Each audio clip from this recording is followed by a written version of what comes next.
माझ्या शेतकरी दादांनो आणि माझ्या माता भगिनींनो, कालपासून मी मराठवाड्यात जो काही फिरतोय तो काही जाहीर सभा घ्यायला फिरत नाही। मी मुंबईतच जाहीर केलं होतं की मोठ्या सभा मी घेणार नाही, पण शेतकऱ्यांमध्ये जाऊन त्यांच्याशी बोलणार। मला नाही वाटत आतापर्यंत कधी शेतकऱ्यांचं कोणी ऐकून घेतलं असेल, कारण सभा म्हटल्यानंतर मोठी सभा लागते, प्रचंड मोठं व्यासपीठ, मग त्याच्यानंतर सगळ्या ज्या काही गोष्टी असतात त्या आणि एकतर्फी बोलणं होतं। जसं मन की बात एकतर्फी होते, मी आज तुमची बात, जन की बात ऐकायला आलेलो आहे, कारण पॅकेज तर जाहीर झालं। दोन्ही गोष्टी आपण मानल्या पाहिजेत। एक तर आतापर्यंत गेल्या अनेक वर्षामध्ये एवढी मोठी भीषण आपत्ती मराठवाड्यावरती आलेली नव्हती, आणि त्याच्यानंतर मी पण येऊन गेलो, इतरही काही राजकीय नेते येऊन गेले, फोटो काढून गेले, आणि मुख्यमंत्र्यांनी जाहीर केलं 31,800 कोटीचं मोठं भलं मोठं पॅकेज। आणि ते घोषणा करताना ते म्हणाले की आतापर्यंत म्हणजे इतिहासातलं सगळ्यात मोठं पॅकेज आहे। ठीक आहे, चांगली गोष्ट आहे, बरं वाटलं आम्हाला। दरवेळेला काही आदळ आपण केलीच पाहिजे याच्यातला काही भाग नाही। कोणी का असेना माझ्या शेतकऱ्याला मदत करत असेल, त्याच्या पाठीशी उभं राहत असेल तर त्याच्या पाठी उभं राहण्याचं कर्तव्य हे आपल्याला बजावलं पाहिजे, म्हणून त्याचं आम्ही स्वागत केलं। अर्थात हे पॅकेज सुद्धा तुटपुंज होतं। याचं कारण त्यांनी जी काही घोषणा केली होती ती हेक्टरी 17,500 वगैरे वगैरे। आपल्या शेतकऱ्यांची मागणी आहे हेक्टरी 50,000 रुपयाची, बरोबर आहे ना? मी जे बोलतोय ते हो की नाही तुम्ही सांगा, कारण हा पंजाब सरकारने दिलं आणि यांनी सांगितलं पंजाबपेक्षाही मोठं पॅकेज। खरं तिथलं पॅकेज आणि इथलं पॅकेज काय तुलना कशी करायची हे आपण कसं ठरवायचं हाही एक प्रश्न आहे।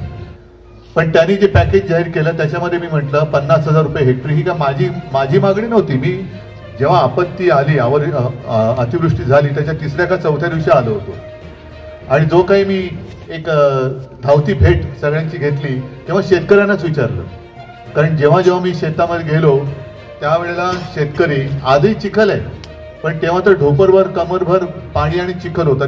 त्या चिखलात उभं राहून शेतकरी माझं त्याचं सडलेलं पीक आणि सगळं वाया गेलेलं पीक हे दाखवत होता, आणि मग त्यांच्याशीच बोललो मी, आणि शेतकऱ्यांनी मला सांगितलं की किमान 50,000 रुपये हेक्टरी हे मिळाले पाहिजे। आणि साहजिकच आहे की पीक गेल्यानंतर कर्ज कसं फेडायचं। आता तुम्ही जो काही उल्लेख केला मी केला, 2 लाख रुपयेपर्यंत पीक कर्ज मी त्यातनं तुम्हाला मुक्त केलं होतं। याचं कारण मी माझं ते कर्तव्य मानलं, उपकार नाही मानले। माझ्या ध्यानीमानी कधी नव्हतं मी मुख्यमंत्री होईल, आणि तुमच्या केवळ फक्त आणि फक्त तुमच्या आशीर्वादाने अनपेक्षित मला त्या खुर्चीवरती बसावं लागलं, आणि मी माझं कर्तव्य बजावलं। कोणतीही समिती तुमच्याकडे काय पाहणी करायला आली होती का? हा, मी काय अभ्यास केला? पण मी एक माझं काय कर्तव्य म्हणण्यापेक्षा तुमच्या आशीर्वादाचं पान तर मी कधी फेडूच शकत नाही, पण तुम्ही जे काही नेहमी माझ्या सोबत राहता म्हणून एक आपलं ऋणानुबंध म्हणा, नातं म्हणा, ते जपण्याचा प्रयत्न केला। आज सुद्धा मी मुख्यमंत्री नाहीये, पण आताही मला असं वाटतं की जरी हातात सत्ता नसली काही नसली, हे आत्ताचं सरकार जे आहे डबल इंजिन सरकार नुसतं धूर सोडतंय, प्रत्यक्षात काहीच होत नाहीये, प्रत्यक्षात काहीच होत नाही। महाराष्ट्र पुढे जाईल असं वाटतंय, पण मधल्या काळामध्ये काही बातम्या, आता बातम्या सगळीकडे पसरतात, येतात। असं काही नाही की शहरामध्येच बातम्या येतात, ग्रामीण भागात येत नाही। आता एवढं मीडिया वगैरे आलेलं आहे की अगदी कानाकोपऱ्यात बातमी जाते। महाराष्ट्र प्रगतीच्या बाबतीत म्हणाल म्हणजे आपल्या मुख्यमंत्र्यांचा नंबर जो करोनाच्या काळामध्ये आपल्या महाराष्ट्राच्या मुख्यमंत्र्याचा, माझा नाही, आपल्या महाराष्ट्राचा मुख्यमंत्र्यांचा नंबर तुमच्या सगळ्यांच्या सहकार्यामुळे 1 नंबर होता। आता त्याच महाराष्ट्राच्या मुख्यमंत्र्याचा नंबर पहिला आहे, तो खालून पहिला 10वा नंबर आहे। आणि मग नंबर 1 कशात आहे आपल्या महाराष्ट्र? कल्पना आहे तुम्हाला? भ्रष्टाचारामध्ये नंबर 1। काय प्रगती आहे, म्हणजे रोज भ्रष्टाचाराच्या बातम्या येतात, रोज। म्हणजे पैसे नाहीये तशातला भाग नाहीये, पैसे आहेत पण त्यांच्या कॉन्ट्रॅक्टरसाठी आहेत, आणि मंत्र्यांच्या सगळ्या सोयऱ्यांसाठी, मुलाबाळांसाठी आणि त्यांच्या सगळ्या आप्तेष्टांसाठी आहेत। खोऱ्याने पैसा ओढतात दरवेळेला। आता अंबादास विरोधी पक्ष नेते होते, त्यांनी तर पुराव्यानिशी सरकारची सालपट काढली होती अधिवेशनामध्ये. आपल्या दुसऱ्या म्हणजे अनिल परब आहेत त्यांनी सुद्धा पुराव्यानिशी वाळूचा कसा सगळा गैरव्यवहार चाललेला आहे, मंत्र्यांचे कसे बार आहेत हे सगळं काढलं. पण आपले मुख्यमंत्री म्हणजे सध्या भाजपचं काय झालेलं आहे की भ्रष्टाचारांना पक्षात घ्यायचं. जे निष्ठावंत जे भाजपवाले आहेत त्यांच्या नशिबी आता हे बाहेरून येणारे जे उपरे आहेत त्यांच्या सतरंजा उचलायचं काम करायचं. आणि मुख्यमंत्र्यांचं काम काय की बाहेरून येऊन आपल्या पक्षात आल्यानंतर जे भ्रष्टाचार करतील त्यांच्यावरती पांघरुण घालायचं. म्हणजे खाली सतरंजा घालायला कार्यकर्ते तयार, वरती पांघरुण घालायला मुख्यमंत्री तयार. मग शेतकऱ्यांनी काय करायचं? मी आता परत काय होतंय की सारखं तेच ऐकून बसण्यात मला पण काही रस नाहीये. पण निवडणुकीच्या आधी मुख्यमंत्री जे बोलले होते की त्यांचं सरकार आल्यानंतर आम्ही शेतकऱ्याचा सातबारा कोरा करू बोलले होते ना. साधारणतः 2014 साली आपले पंतप्रधान बोलले होते की ते पंतप्रधान झाल्यानंतर शेतकऱ्याचं उत्पन्न दुप्पट होईल बोलले होते ना. मग एकाचं तरी उत्पन्न दुप्पट झालंय का? आणि खर्च किती झाला? खर्च दुप्पट झाला. उत्पन्न आता तर काय पीक विमा योजना, किती जणांना पीक विम्याचे पैसे मिळाले? अरे काही जणांना मिळालेत. देऊ पुरावा तुम्हाला? पुरावा देऊ काय? हे बघा, हे बघा पुरावा देतो तुम्हाला. त्याचं सगळं इकडे कॉपीज घेऊन आलेले आहे. विम्याचे पैसे मिळाले नाहीत असं म्हणणाऱ्यांना मी पुरावा देतो. या व्यक्तीला 6 रुपये मिळालेले आहेत. 6 रुपयाचा विमा. उत्पादन खर्च किती?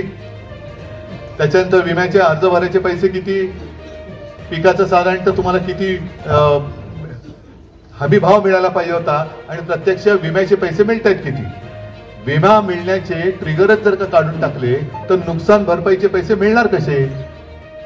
आता जे काय मुख्यमंत्री फिरतायत, मी मगाच्या माझ्या शेतकऱ्यांच्या बैठकीत हेच सांगितलं की मुख्यमंत्री जे बोलले होते, मी मुख्यमंत्री असताना आपत्ती आली होती आणि तेव्हाही अतिवृष्टी काही ठिकाणी झाली, सतत धार पडत होती आणि तेव्हा देवेंद्र फडणवीस तत्कालीन विरोधी पक्षनेते जोरजोरात सांगत होते ओला दुष्काळ जाहीर केलाच पाहिजे बोलले होते ना. आणि मुख्यमंत्री झाल्यावर काय म्हणतात? ओला दुष्काळी संज्ञाच नाहीये. निवडणुकीच्या आधी म्हणाले होते आमचं सरकार आलं तर सातबारा कोरा करू. आता म्हणतात योग्य वेळी आम्ही कर्जमाफी देऊ. आणि त्याच्यासाठी मी आज त्यांना आव्हान देतोय की तुम्ही जे बोललात अशी एक तरी गोष्ट दाखवा की जे बोललात आणि तुम्ही केली, तुम्हाला 1000 रुपये बक्षीस. 1000 रुपये बक्षीस. भ्रष्टाचाराविरुद्ध आम्ही कडक कारवाई करू. जे भ्रष्टाचार जितका मोठा तेवढा त्याचा मान मोठा. आता सुद्धा काल परवाकडे अंबादास तुम्ही काही ट्विट केलेले आहे. मला काय कोणाच्या मुलाबाळांच्या मागे लागायचं नाही. माझी ती नीती नाही, माझी वृत्ती नाही, माझ्यावर ते संस्कार नाही. पण मुख्यमंत्री काय करतायत? एक एक प्रकरणं ही येतात कशी बाहेर? कोण सोडते बाहेर? आधी मिंदे गटाच्या मंत्र्यांची प्रकरणं आली, आता अजित पवारांच्या मुलाचं प्रकरण आलं. मग सगळे विचारतात चॅनेलवाले तुमची प्रतिक्रिया काय? काय होणार? काही होणार नाही. कारण आताची परिस्थिती अशी आहे. अमित शहा जे येऊन गेले त्यांनी काय सांगितलं की आता 29 साली कुबड्यांशिवाय भाजप सत्तेत आला पाहिजे. मग आता तर कुबड्या पाहिजेत.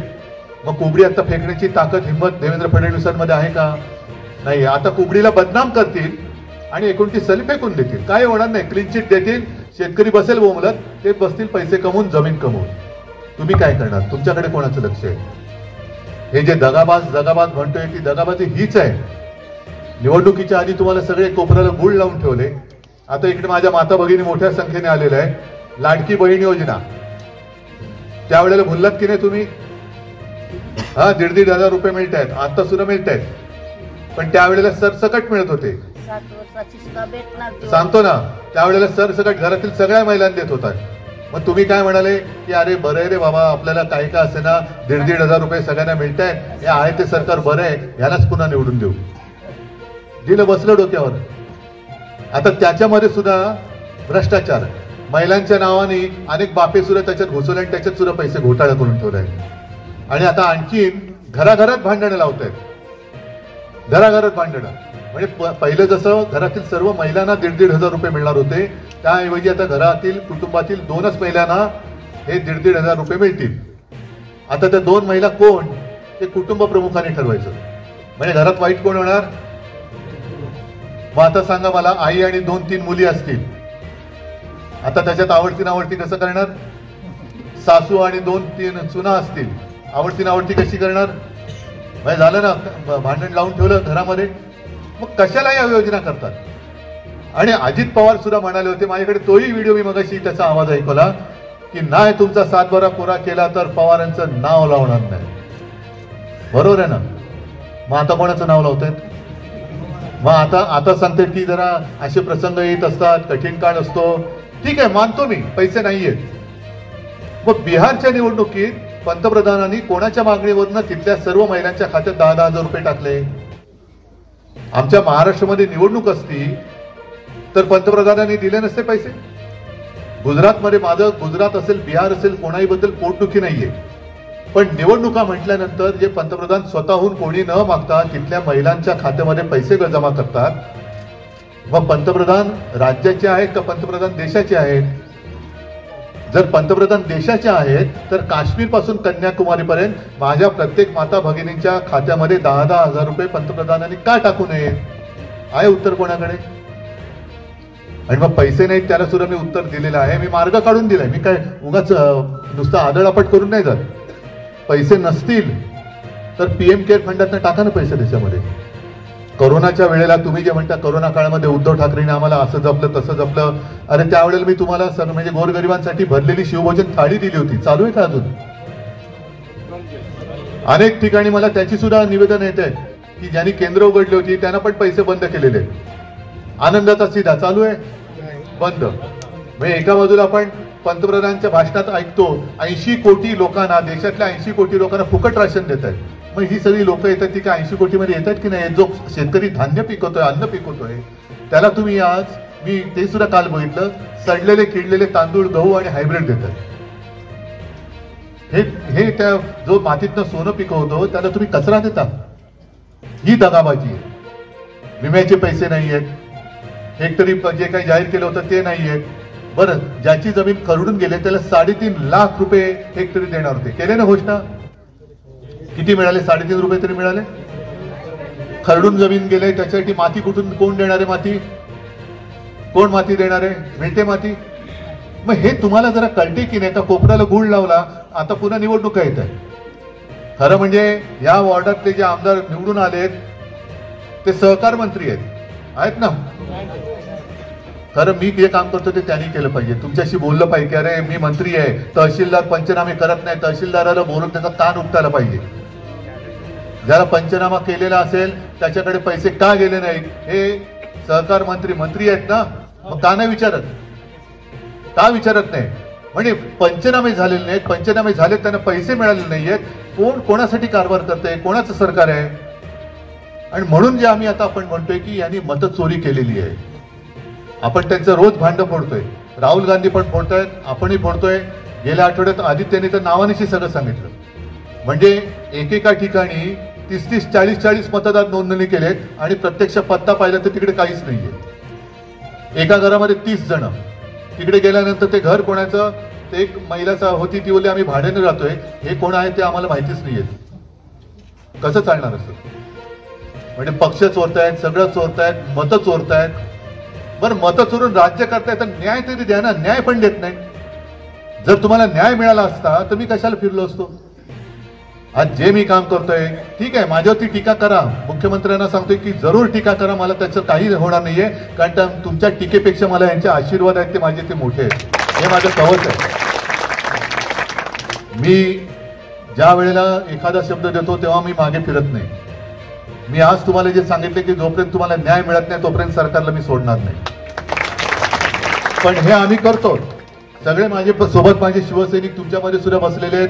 मी शिवसैनिक म्हणतोय, नेते नंतर, नेते तर आहेतच, पण मुळात हे सगळे खैरे साहेब, अंबादास, सगळेच रोहिदास वगैरे हे आपले शिवसैनिक आहेत. शिवसेना प्रमुखांचे शिवसैनिक.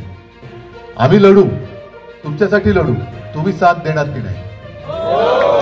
तुम्ही सोबत राहणार की नाही? नाहीतर आम्ही हवेमध्ये तलवार फिरवणार. कोणी विचारलं कोणासाठी फिरतोय, हे काय मागे बघतो तर कोणीच नाही. तसं नाही चालणार. ही जीवन मरणाची लढाई आहे.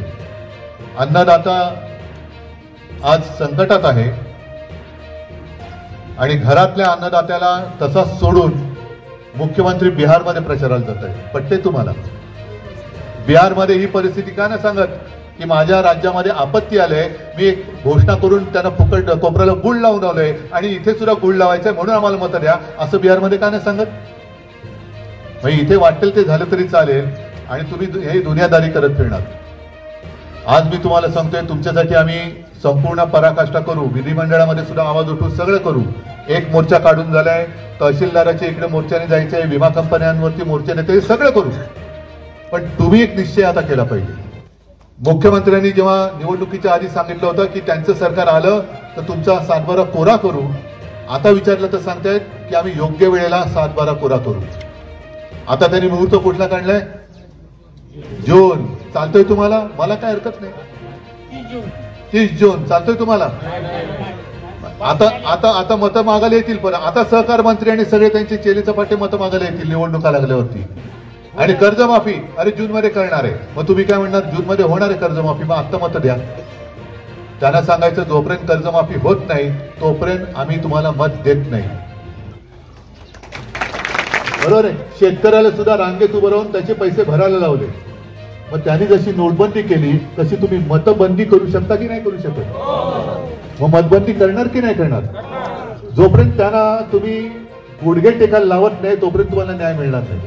आंदोलनं होत राहतील, पण आंदोलनं केल्यानंतर काय होईल? अरे आज मोर्चा होऊन गेला रे, उद्याचं उद्या बघू.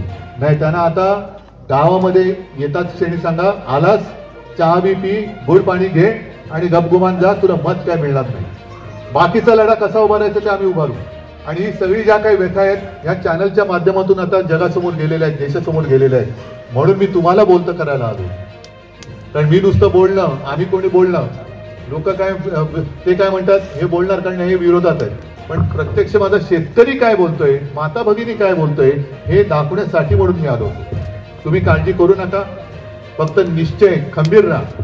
संकट येतात, संकट जातात. तसं हे सरकार आलेलं आहे, सरकार पण जाईल, सरकार घालवावंच लागेल. कारण महाराष्ट्र हा कधी दगाबाजांचा होऊ शकत नाही. महाराष्ट्र हा निष्ठावंतांचा आहे आणि इथलं सरकार सुद्धा निष्ठावंतांचंच असलं पाहिजे. दगाबाजी करणारं सरकार हे आपल्याला आज ना उद्या घालवावंच लागेल, पण ते जाण्याच्या आधी त्याला मतबंदी करून गुडघ्यावरती आणावंच लागेल. मी आणि पूर्ण शिवसेना ही तुमच्या सोबत आहे. तुम्ही सुद्धा आत्ता जसे जमलेला आहात तसेच एका निश्चयाने आणि हिमतीने सोबत राहिलात तर आणि तरच आपल्या मागण्या आपण मान्य करून घेऊ शकू. आणि मला खात्री आहे की शेतकरी जेव्हा एखादी गोष्ट ठरवतो तेव्हा तो केल्याशिवाय राहत नाही. सगळ्यांना धन्यवाद. जय हिंद, जय महाराष्ट्र.